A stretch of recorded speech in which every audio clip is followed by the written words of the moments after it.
Bonjour, j'ai préparé un texte que je vais lire. J'espère que ça va vous intéresser. C'est parti. Cela fait 30 ans que j'ai commencé à m'intéresser à l'architecture des rois, découvrant qu'elle comportait un code secret, dont personne n'avait clairement parlé avant moi. L'heure est venue de faire la synthèse de l'ensemble de mes découvertes, d'évaluer vers quel recadrage global elles mènent. Voici donc ma vérité, en espérant que cela puisse vous apporter une pièce de puzzle dans votre façon de voir le monde. Prenez-le comme la réalité ou comme de la science-fiction, à vous de voir. Les grands monuments de l'époque des rois, religieux et civils, cathédrales et châteaux, portent une codification impressionnante. À Chambord, à la fois l'ornementation sculptée, le plan du château et la position sur la carte, tout ceci est porteur de messages.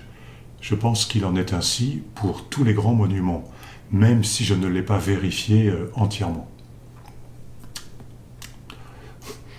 Il y avait une structure, une société secrète, qui s'occupait de gérer la facette occulte de l'architecture. On a affaire à une entreprise colossale, puisque énormément d'éléments sont en fait des pièces de puzzle. L'architecture, en plus de son côté esthétique et utilitaire, comportait une dimension codée, exprimée de plusieurs manières. On ne parle pas ici de vagues messages symboliques, mais d'une véritable science du chiffrage. Je suis conscient de n'en avoir compris que des bribes, des parties. Mais parfois, c'est suffisamment consistant pour ne laisser aucun doute sur l'existence de ce codage. C'est comme un courrier chiffré. On comprend le message caché quand on connaît la clé. Tout est retrouvable logiquement. Quelles étaient les motivations des bâtisseurs initiés qui perpétuaient inlassablement le code secret de l'architecture? Ils devaient avoir des messages importants à transmettre absolument. En fait, pour ce que j'en ai compris, les informations portent sur deux thèmes majeurs, les civilisations extérieures et l'Atlantide.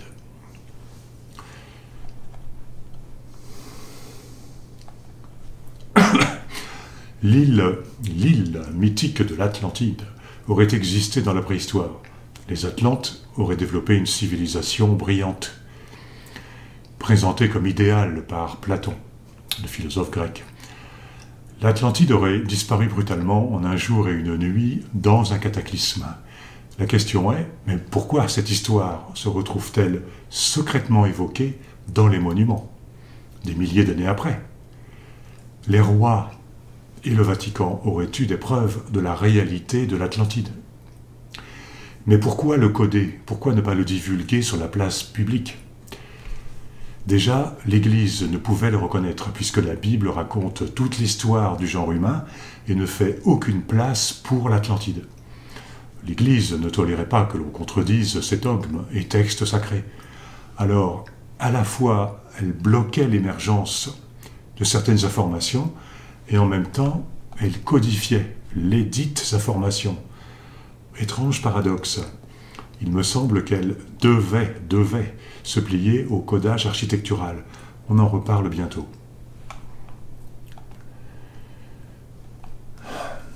Cette Atlantide cachée, donc, devait nécessairement correspondre à une réalité extraordinaire.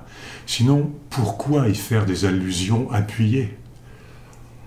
Il a paru important de passer un message, forcément majeur, sous le manteau.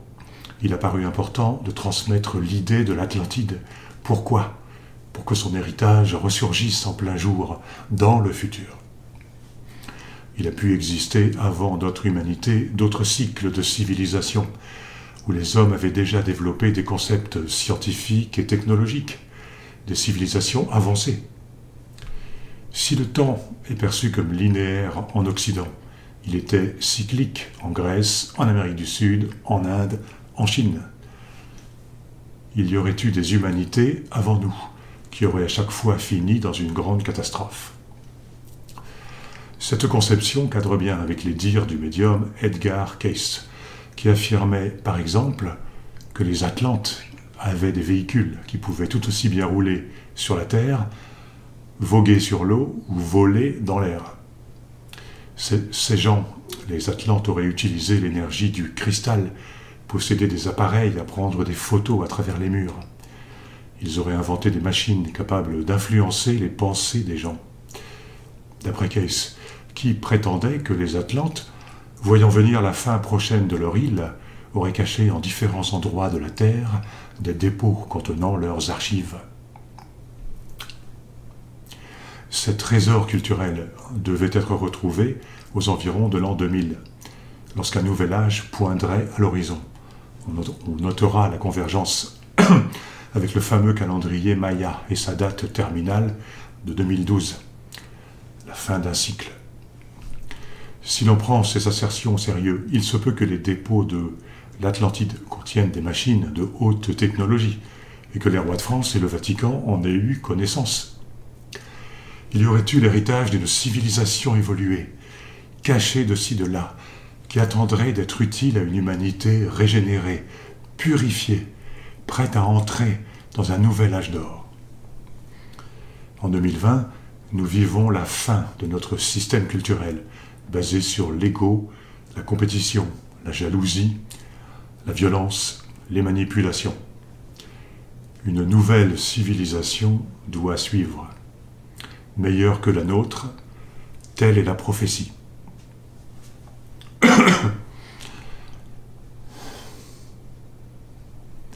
J'ai été surpris de découvrir dans mes investigations des éléments que les bâtisseurs du passé n'auraient pas pu établir tout seuls. À l'époque du roi François Ier, notamment, j'ai mis à jour les alignements de monuments plutôt précis. Des alignements plutôt précis. Le problème, c'est que pendant la Renaissance, les cartes étaient très imprécises. Elles ne pouvaient aider les concepteurs du code à placer un château exactement là où il le fallait.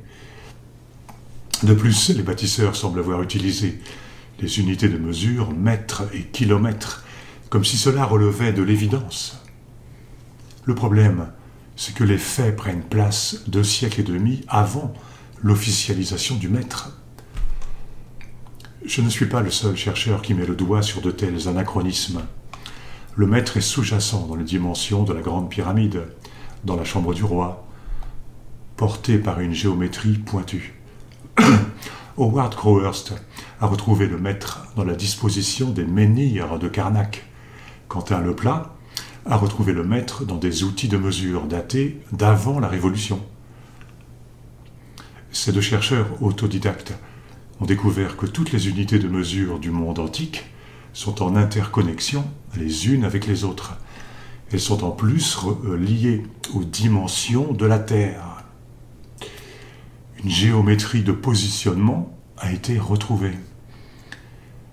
Elle s'appuie avec précision sur le nord géographique, les fameux triangles, d'accord, qui tiennent compte du parfait nord géographique. Mais alors, comment des gens sans aucune technologie pouvaient mesurer la Terre et déterminer le nord?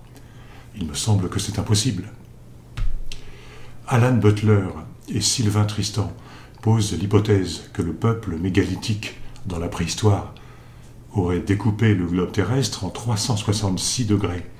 Le yard mégalithique, utilisé pour disposer les menhirs, serait une longueur venant en déduction de cette géométrie, à 366 degrés. Les précurseurs des druides devaient donc avoir mesuré la Terre avec précision. Le temps et la distance étaient potentiellement réconciliés au sein de cette géométrie à 366 degrés. C'était très élégant comme système intellectuel et culturel.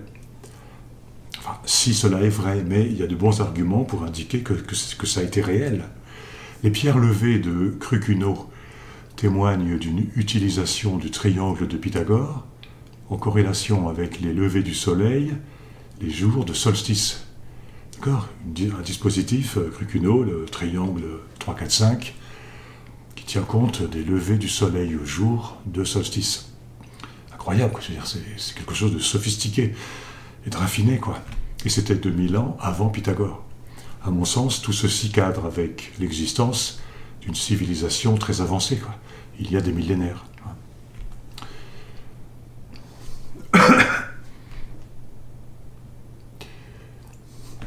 Laurent Sérry découvre que l'orientation de Notre-Dame de Paris pointe exactement vers Jérusalem, vers l'esplanade du temple ou le tombeau du Christ. La distance est de 3336 km, c'est-à-dire en valeur absolue le tiers d'un mètre. Une distance qui est directement rattachée à l'unité de mesure mètre ou alors kilomètre. Le tiers, c'est bizarre, d'accord? L'angle donné par Google Earth Pro est de 314,34 degrés, soit une bonne approximation de 100 fois pi, 314,34. Surprenant, la cathédrale d'Amiens est exactement tournée vers Jérusalem. C'est le cas aussi pour la cathédrale de Bourges, à moins d'1 degré près. Pourtant, les maîtres d'œuvre, les compagnons du Moyen-Âge n'avaient pas de technologie pointue. Ils n'avaient même pas le courant électrique. Alors comment ont-ils ajusté ces résultats prodigieux? Le hasard paraît quand même difficile à un moment donné. Une bonne explication est qu'ils ont été aidés par une civilisation extérieure qui leur a apporté Google Earth. Éric Le Saint découvre comment les sites dédiés à Saint-Michel obéissent à une géométrie implacable et se raccordent à l'équateur penché. Qui en a disposé ainsi, quoi? Alors, d'après les connaissances que les historiens reconnaissent pour l'époque de la Renaissance, j'y reviens, François Ier et ses hommes ne pouvaient pas poser le codage cartographique tout seul. Mais le mètre était peut-être une longueur qui se transmettait sous le manteau depuis très longtemps. Et il existait peut-être des cartes précises, cachées, datant de l'Atlantide, qui étaient secrètement utilisées, comme la carte de Piri Reis, par exemple. D'accord? Les documents, les outils cachés qu'on se transmet au fil du temps. Mais personnellement, j'incline vers l'hypothèse selon laquelle les bâtisseurs codeurs étaient en relation avec une ou des civilisations non terrestres qui apportaient tout le savoir nécessaire. Ce sont ces visiteurs qui devaient commanditer le codage en règle de l'architecture. Et là, tout s'explique.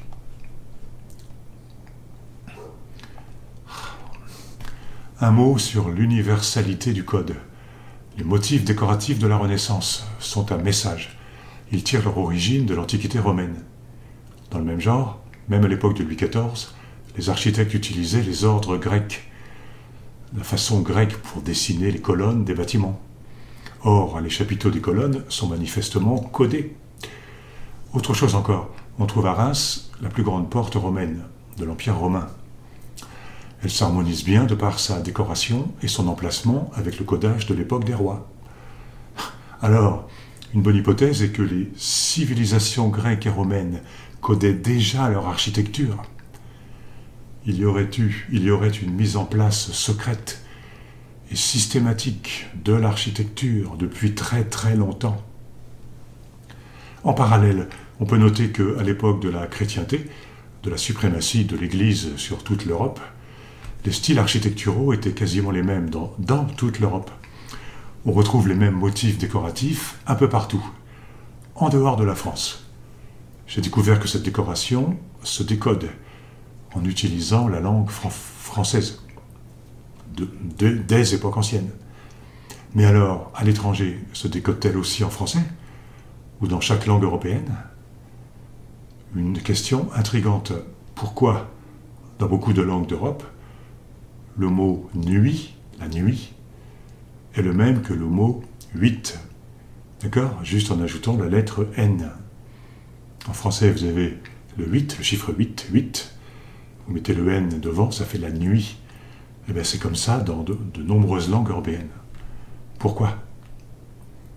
D'accord? On est en droit de penser que c'est l'indice d'un codage international, en fait. Voilà.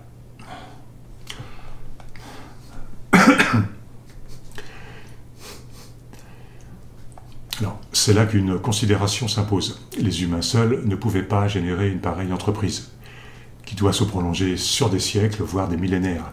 L'humain n'en a rien à faire de déposer des messages secrets qui seront importants pour leurs descendants. Un humain pense égoïstement à lui, à ses projets personnels, à ses petits projets. Il est jaloux, il travaille à obtenir une bonne place au soleil, et pas à préparer le monde meilleur d'un futur lointain. Il n'y a eu, à chaque génération, que peu de personnes au courant de ce qui se tramait. Les visiteurs ne souhaitaient pas et ne veulent toujours pas se montrer au grand jour. Ils attendent discrètement le moment où l'humanité sera prête à les accepter. Ce jour est prévu pour le début de l'ère du Verseau, début d'un nouveau monde, aube d'un nouvel âge d'or. Le codage des monuments a été conçu pour être retrouvé pleinement à une époque où la technologie le permettrait. De nos jours, les déplacements rapides en voiture, les appareils photo numériques, le logiciel Google Earth, tout cela permet de faire les découvertes qui n'étaient pas possibles avant.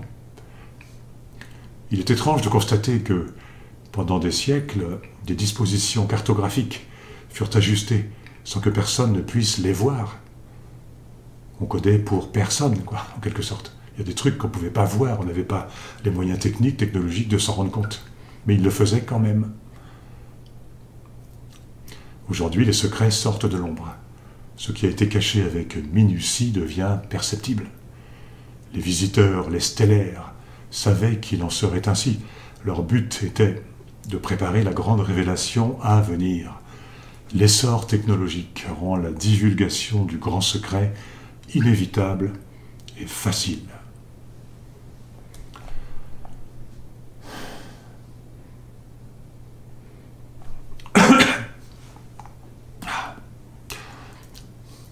Peut-être les étrangers ont-ils été déçus pendant des siècles de ce que personne ne décode les monuments et ne fasse connaître les dessous de l'architecture. Au moins des bribes. Mais bon, non. Les puissants de ce monde se sont accommodés de l'obligation du codage.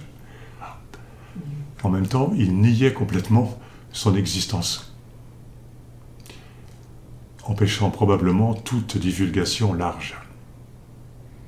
Voilà. Donc, aujourd'hui, l'audience de mes vidéos a dramatiquement chuté. Cela fait que mes exceptionnelles avancées sont mises sous le boisseau. Au sujet du livre de l'Ancien Testament, pour le linguiste Mauro Biglino, Yahvé était un Elohim avec un corps physique. Il utilisait des machines volantes pour se déplacer. Cela n'empêche pas que Yahvé est aussi un des noms de Dieu, bien sûr, dans une lecture parallèle. Le Mahabharata de l'Inde ancienne décrit comment les dieux sont arrivés sur la terre de leurs machines volantes. Leurs caractéristiques techniques de ces Vimana sont décrites en détail. Ces Vimana possédaient des armes redoutables, ultra-modernes, dont l'une fait penser à notre bombe atomique moderne. Il y a des milliers d'années, on pouvait donc voir évoluer sur la Terre des aéronefs qui ne se cachaient pas, comme le font de nos jours les ovnis. Qui sont ces êtres extérieurs, alors, qui ont exigé le codage? Ils peuvent être des habitants d'autres planètes. Leur technologie, d'une avance incalculable, leur permet de franchir rapidement n'importe quelle distance. Ils nous ressemblent, ils nous ont probablement créés. Cela travaille au codage en collaboration avec des humains de la Terre. Il y en a probablement qui vivent parmi nous. Ils sont comme nous physiquement, mais ont plus de capacités psychiques. Ils sont télépathes.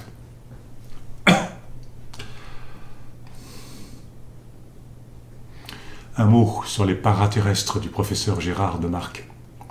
On peut imaginer que les civilisations du cycle précédent, comme l'Atlantide, avaient développé une technologie du voyage dans l'espace. Il y a quelque temps, on parlait du fameux visage de la planète Mars, à côté de grandes pyramides. Si c'est avéré, ce sont peut-être les Atlantes qui ont édifié ces constructions. Supposons que certains Atlantes aient survécu dans l'espace, dans une base spatiale ou sur une autre planète. Ils ont pu contacter discrètement les dirigeants de certains pays et commanditer le code de l'architecture. Il faut voir Jésus-Christ comme un des leurs, un descendant de l'Atlantide. venus en mission parmi nous pour accélérer notre évolution spirituelle. Mais bon, vous en pensez ce que vous voulez, hein. Moi je vous propose le recadrage de mes découvertes, au bout d'années et d'années de travail et de réflexion personnelle, et de discussion. Bon, j'imagine facilement François Ier et Louis XIV vivre dans deux mondes à la fois, celui que les historiens nous décrivent et celui des visiteurs. Ces derniers les font monter dans leurs vaisseaux spatiaux, les emmènent faire de petites balades galactiques, leur font découvrir leur planète d'origine. D'accord ? Voilà. Donc évidemment, pour quelqu'un qui s'informe devant la télévision, les magazines de la grande presse, c'est difficile à croire. Il va dire, qu'est-ce qu'il raconte, lui? Il est fou, enfin, il débloque, qu'est-ce que tu fumes? Ou alors c'est un ramassis de conneries, d'accord? Je sais, mais c'est mon avis quand même. Donc permettez-moi de donner mon avis, hein, qui je crois a quand même un certain intérêt quand on est prêt à l'écouter.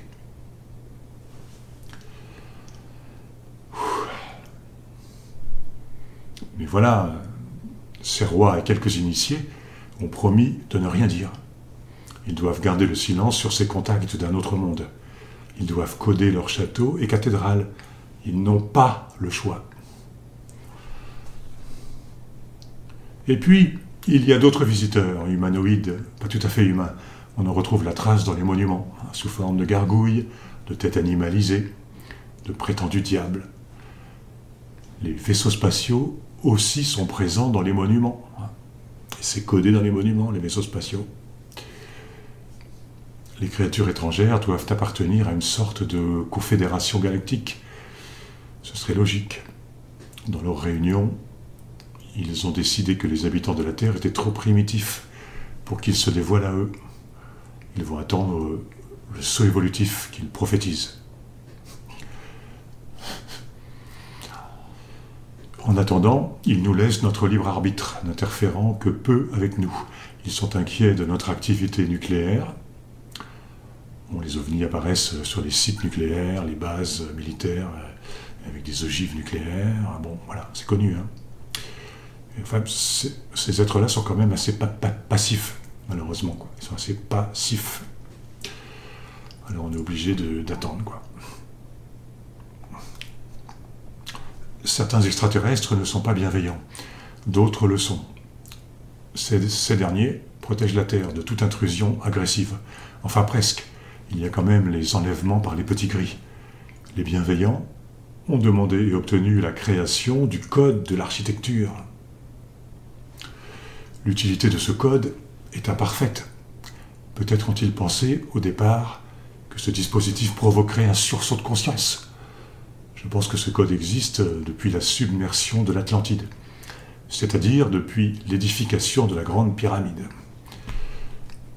Il est prévu pour durer jusqu'à la manifestation publique des visiteurs, dans quelques siècles au maximum. Il peut aussi y avoir des êtres en contact avec une élite terrestre qui viennent du futur ou d'une autre dimension. Il peut y avoir des habitants de cavités situées dans la Terre. En la matière, tout est supposable. Il faut se garder de trop limiter le champ du possible. Le futur sera surprenant et beau si nous ne détruisons pas notre planète.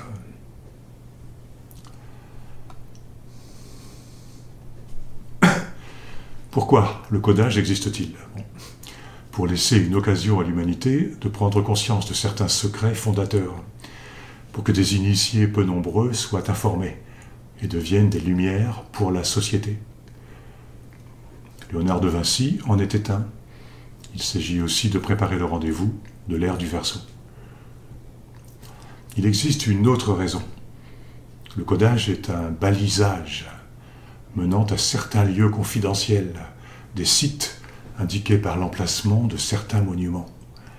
Ces lieux recèlent des aménagements en sous-sol. On y trouvera, le moment venu, des artefacts de l'Atlantide, l'Arche d'Alliance et des preuves de la vie extraterrestre. Forcément, enfin, à un moment donné, forcément. C'est mon avis. Je n'exclus pas que ces endroits soient aussi des bases aliens, avec présence de créatures. Vous voyez, en sous-sol, tiens, ils vous attendent là. Je n'exclus pas. Ou des entrées vers un monde souterrain, voilà, indiquées par les monuments. L'État français est au courant et garde ces lieux. Il est lui-même sous la domination des visiteurs. Ce sont eux, au final, qui décideront de l'heure de la divulgation. Rennes-le-Château est un de ces lieux de dépôt.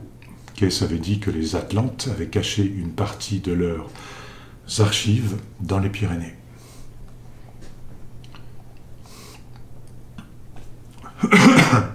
François Mitterrand a fait construire des bâtiments énigmatiques, comme la pyramide du Louvre, la Grande Arche de la Défense, la très grande bibliothèque.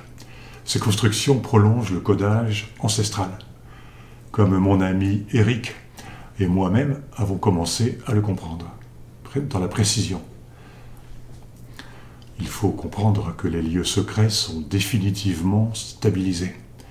On ne place pas des châteaux, comme Chambord ou Versailles, des mastodontes de pierre. Un tel travail, exactement utile là où ils sont, sans être sûr que le message restera valable inéluctablement. C'est-à-dire que les trésors en question ne peuvent pas être déplacés. Ils sont gardés par des forces supérieures.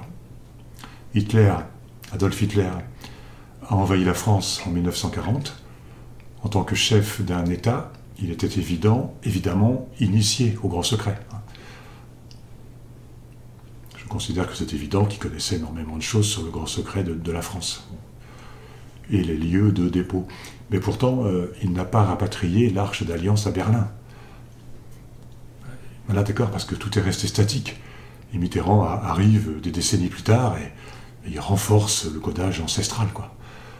Voilà. D'accord, ça ne peut pas bouger, ça ne peut pas être déplacé, même par la famille Rothschild ou qui vous voulez, quoi. C'est sous contrôle de forces supérieures, hein. Inéluctablement, quoi. Ce sont eux qui commanditent ce codage. Alors, pourquoi suis-je le seul à parler de tout ça? Parce que je suis un électron libre. Je n'ai pas de compte à rendre à une quelconque hiérarchie. Les personnes qui connaissent ces secrets sont coincées, immobilisées et pas plus courageuses qu'un autre. Si elles veulent faire évoluer les mentalités, le savoir, elles se heurtent aux gardiens du système. Pas question. Les gens en place ont des privilèges, de beaux avantages auxquels ils ne souhaitent pas renoncer. D'accord? Ils ne veulent pas que leur monde vacille. Alors, pour les extraterrestres et l'Atlantide, on va attendre encore un peu. Les révélations se feront quand l'actuelle structure sociale aura disparu. C'est-à-dire quand il n'y aura plus de résistance. Un nouveau monde verra alors le jour. Au revoir, portez-vous bien. N'oubliez pas de mettre un like si vous avez aimé cette vidéo. Vous pouvez vous abonner à ma chaîne